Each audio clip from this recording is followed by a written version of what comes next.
radar indicated heavy rain across the warned area.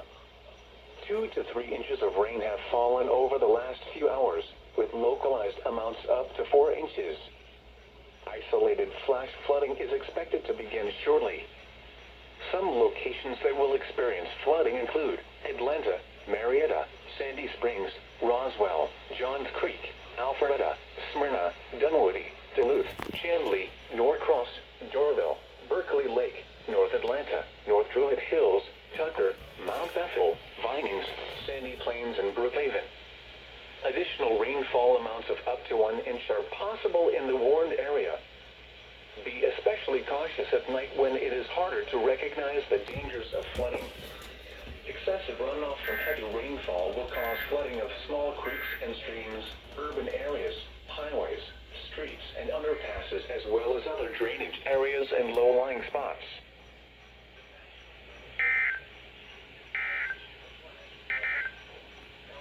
At 10